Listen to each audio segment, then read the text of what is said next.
So putting a PhD topic together is in fact a combination of both supervisors, and the student. I discussed with the student opportunities about what the project would skill them in, depending on what career path they want to follow.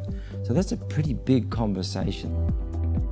I was doing cancer research, and when I went onto the website, I actually found myself very interested in virology. So I think it's knowing what you're interested in and also being open to trying new things.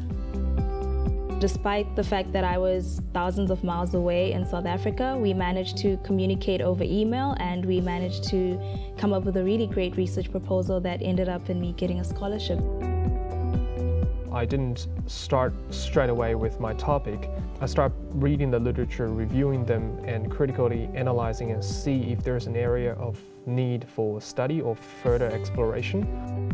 In terms of the influence of my supervisors on my content as well as my methodology, I would say it's a great amount actually. You don't start with a very clear, specific understanding of what you need to do. And I remember I had a few rejections when I keep knocking on their doors and asking, do you think there's a value in looking into this area of study? Gradually we came to this topic gradually came to form and it came to shape.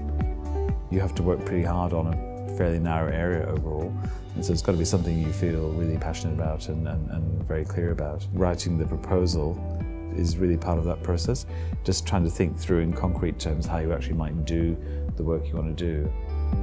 The PhD process is about 4 years, so it definitely has to be something that's going to hold their interest. But then it needs to sort of be taken a step further, so it also needs to be something of significance.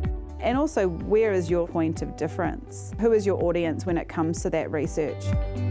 Griffith doesn't ask for a very long project proposal. It's very helpful to structure it in a way that makes it easy to read. You know, structuring it into things like background, research questions, proposed methods, originality and significance would make a lot of sense in terms of how that would then get read by potential supervisors. So my research in my master's was looking at the role of a female conductor.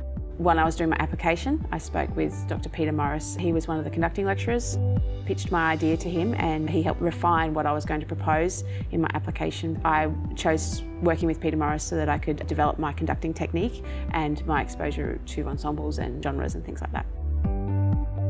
I was searching the group that has been working in the area that I'm interested in. I used to search around the globe. Luckily, I found Professor Glenn Hewlett working on uropathogenic E. coli for more than a decade here in Griffith University. And depending on my previous publications and the work that I had done before, he decided to let me in his group to pursue my PhD.